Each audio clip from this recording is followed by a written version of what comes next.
부자가 되지 않겠다는 결심을 했습니다. 만약 내 세대에 내가 부자가 되겠다라고 하면 안녕하세요. 미술 공부가 하고 싶어서 채널의 돼지 언니입니다. 저도 너무 부정적인 사람이라서 돼지라고 이름을 붙였는데요. 부자가 되려고자 하신다면 부자가 되지 말겠다는 결심을 해야 합니다. 오늘은 초민감자의 부자 되기 이야기를 해드리고자 합니다. 초민감자의 결혼이나 육아 등 해드릴 이야기는 많지만 아무래도 가장 관심 있어 하시는 부자 되기 이야기를 해드릴게요. 간략하게 두 가지만 이야기를 할게요. 첫 번째, 부자가 되지 않겠다는 결심을 하세요. 저도 부자는 아니거든요. 100억이 순으로 있어야지 부자라고 하는데요. 실제로는 순수 금액이 30억만 있어도 상위 1%입니다. 저도 부자는 아닙니다만 미대를 19년을 다니고 해외 유학도 다녀오다 보니 소위 부자들을 옆에서 접할 기회가 많았어요. 그래서 옆에서 봤더니 부자들은 3대에 걸쳐서 부자가 된 거예요. 그러니까 제 주변의 부자들은 집안이 부자지 본인이 부자인 것이 아닙니다. 3대째 가문의 부의 혜택을 보고 있는 거죠. 그래서 보통은 200년 이상의 세월 동안 천천히 쌓아온 것이 부입니다. 이것을 본인 세대에 지금 내가 살아가는 동안에 이루겠다 하시면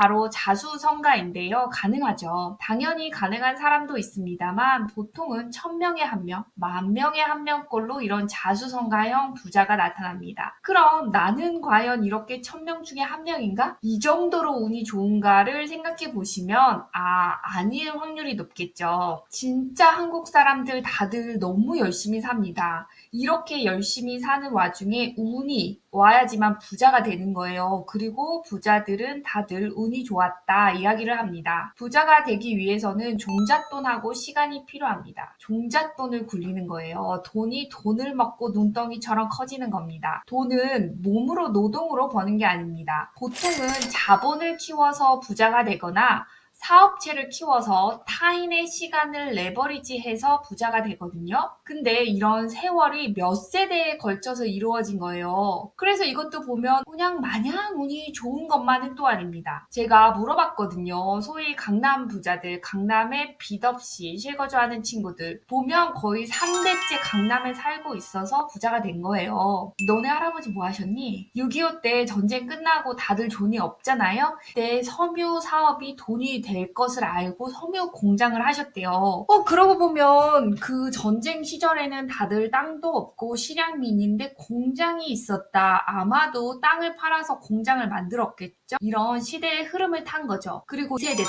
이제 돈이 있으니 공부를 잘 시켜서 소위 명문대 대기업으로 자식을 키웠어요.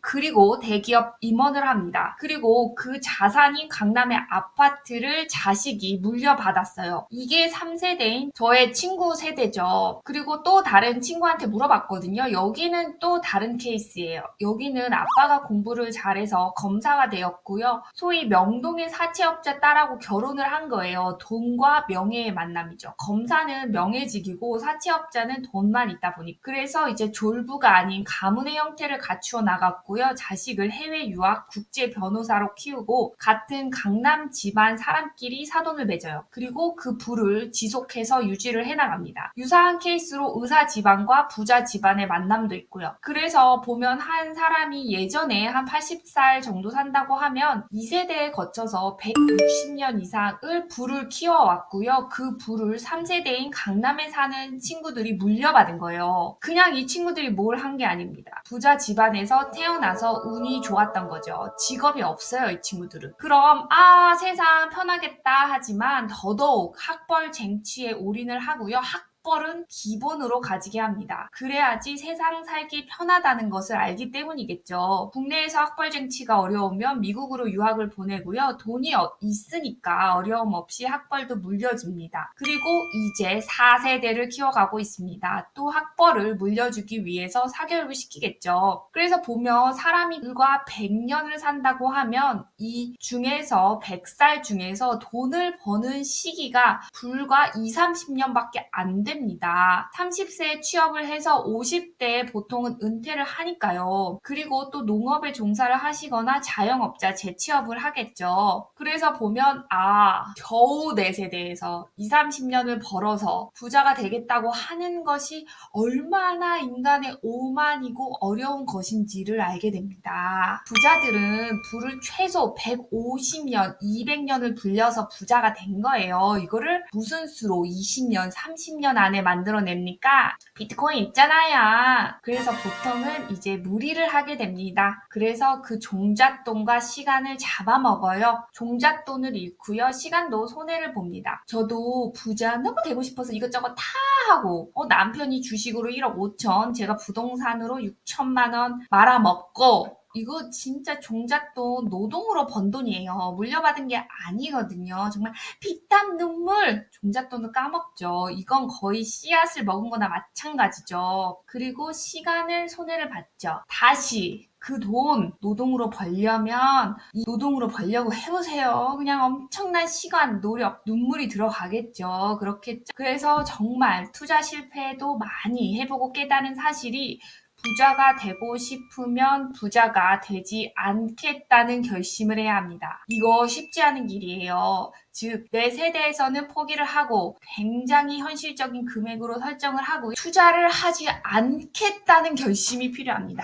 그럼 마냥 그 중산층으로 살아요. 봉급으로 한 달 벌어서 한 달에 다 쓰고 이렇게 살아요. 이러실 텐데요. 부자들을 보면 투자를 평생 한 게 아니더라고요. 6.25 전쟁 이후 IMF 때 2008년 금융위기 시절 코로나 시절 때 주식과 부동산이 딱 가격이 50까지면 절반 가격이 되면 그때 삽니다. 그리고 내비를 두는 거예요. 자산을 절반 가격에 사고 내비 둡니다. 팔지 않아요. 오를 때까지 충분히 기다려주고요. 자산을 자식한테 증여, 상속을 해줍니다. 절대 팔지 않아요. 자산을 파는 때는 오로지 더 좋은 자산을 살 때 팝니다. 이것을 지킨 거예요. 두 번째, 생존이 먼저입니다. 즉, 자산을 팔지 않았다는 것이 더 엄청난 거예요. 자산은 보통 사업으로 빚이 생기거나 생활비의 부족, 자식이 결혼을 해서 큰 종잣돈이 필요할 때 팔거든요. 이런 거 다 예상이 되잖아요. 그래서 돈이 생겨서 자산을 사는 것이 아니고요. 금융 지식으로 빚을 내서 미리 자산을 사고 이것을 이자만 내다가 자산이 상승하면 그때 팝니다. 그리고 더 좋은 자산을 삽니다. 이게 뭐 어려운 게 아니에요. 근데 보통은 자산을 사지 못하는 이유가 생활비가 없어요. 즉 생활비를 하느냐고 자산을 사 모을 예비돈이 없는 거예요. 그래서 생활비는 생존의 영역이라서 생활비는 왜 맨날 없는 것인가 이런 고민을 하게 하죠. 아니 생활비는 왜 맨날 없나? 이건 그냥 물가 상승의 원인인가? 아니죠. 물가는 매년 올랐거든요.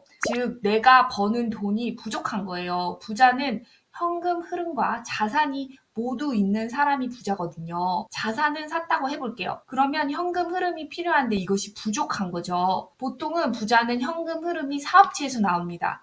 몸으로 노동으로 버는 것이 아니고요. 사업체나 배당 소득, 월세 소득으로 받고 있어요. 그래서 이 두 개, 자산, 현금 흐름 두 개가 다 있어야지만 자산을 안 팔게 됩니다. 현금 흐름이 없으면 생활비가 부족해서 자산을 팔아요. 그러면 가문의 부는 없죠. 자식은 나처럼 똑같이 노동으로 돈을 벌겠죠. 그러니까 노동소득으로 절대 충분한 현금 흐름을 창출하기는 어려워요. 그러면 무조건 사업이냐? 이건 아니에요. 제가 또 창업진흥원 팀장으로 5년 동안 일을 하면서 봐온 건데요. 사업을 10번 시도를 하면 8번째 성공합니다. 즉 80%는 실패를 하고만 성공을 합니다. 그래서 내가 8번을 시도를 할 자본이나 시간이 충분해야 합니다. 운이 좋으면 5번째 만에 성공을 하는 거고요. 보통은 8번째 성공을 하니 그때까지 버텨야 되겠죠. 토스로 유명한 창업가님은 11번째 창업 시도를 해서 성공을 한 게 토스입니다. 이거는 거의 정해진 8대2의 규칙이에요. 근데 초민감자인 저 같은 사람은 사업을 하기가 쉽지가 않아요. 체력도 약하고 멘탈도 꽝이고 번아웃도 자주 오고 이러다 보니까요. 그래서 생활비를 극소로 아껴서 종잣돈을 만들어서 투자를 합니다. 진짜 생각보다 많이 투자 실패를 했는데요. 진짜 이 정도로 투자 실패하는 것도 진짜 대단하거든요. 그래도 계속합니다. 투자를. 돈을 3년에서 5년 정도 모아서 투자를 하고 또 돈을 모으고 투자를 하고 이거를 반복하는 거예요. 대신에 첫 번째 제가 드린 이야기, 부자가 되지 않겠다는 결심을 했습니다. 만약 제 세대에, 내 세대에 내가 부자가 되겠다라고 하면 필시, 반드시 분명하게 또 오바를 하겠죠. 뭐 사업체를 하거나 무리한 투자를 하거나 또 그러겠죠. 그리고 종잣돈을 까먹고, 이거는 씨앗이에요. 씨앗은 먹으면 안 되는 거예요. 그러니까 부자가 되지 않겠다 이렇게 결심을 해야 되는데 이 결심이 참 쉽지 않습니다. 거의 다 부자가 되겠다고 하지 좀 부자 안 될 건데요. 이런 사람은 잘 없거든요. 저 말고 150년 후에 저의 자식 세대, 그 후 세대, 즉 4세대, 5세대의 부자가 되는 것이 현실적이에요. 부는 시간을 먹고 자랍니다. 그래서 그래요. 모든 목적에는 그것을 이루기 위한 시간이 필요합니다. 부자가 되는 목적을 이루기 위해서 돈이 아닌 시간을 투자해야 되겠다 다짐을 해야 합니다. 돈은 어차피 있어요. 없으면 벌면 돼요. 하지만 시간을 벌 수는 없거든요. 결론, 반드시 쉬어야 돼요. 너무 처절하게 열심히 삽니다. 너무 처절하게 부자가 되려고 합니다. 정말로 처절해요. 저도 저렇게 살았고요. 그리고 돈에 극심하게 상처를 받았습니다. 돈은 저한테 잘못한 것이 없는데요. 제가 돈에게 잘못을 해서 그래요. 결핍과 풍요는 한 세트인데요. 늘 돈이 제게 있어도 돈이 부족하다고 돈을 탓했어요. 부자가 아니니까요. 돈이 충분하다, 시간이 충분하다 이런 느낌을 돈에게 준 적이 없는 거예요. 늘 불평, 불만, 결핍, 우울, 분노, 번아웃, 질투, 투기 이렇게 살아왔으니까요. 반드시 쉬면서 부자가 되려는 것을 멈추고 돈을 쓰는 것을 멈추고 시간을 쓰겠다고 다짐을 하세요. 시간이요. 그러면 이제 풍요로운 시간 속에서 자유의 얼굴로 내게 돈이 다가옵니다. 포기하라는 것이 아니고요. 잠깐 멈추어서 생각을 해보자는 거예요. 그리고 기다리세요. 때를 기다리면 반드시 그때는 옵니다. 여유, 만족, 풍요, 자유, 편안하게 기다리기, 생각하기, 이런 다른 활동들을 하면서 기다립니다. 여러분들도 반드시 때가 옵니다. 그래서 한 번의 투자로 부자가 되는 거예요. 그 전에는 생활비를 벌어서 생존을 하시는 거고요. 즐겁게 살면서요. 거의 5%의 사람이 부자가 아니에요. 부자는 극히 일부거든요. 억울할 게 뭐가 있나요? 다들 부자가 아닌데요. 그래서 너무 억울해하지 마시고 때를 기다리세요. 여러분의 인생을 응원드립니다. 감사합니다. 초민감자에 대한 궁금하시다면 아래 댓글을 보시면 초민감자 테스트 링크가 있거든요. 그것을 해보시면 본인이 초민감자이 아닌 확인을 해보실 수가 있습니다. 감사합니다.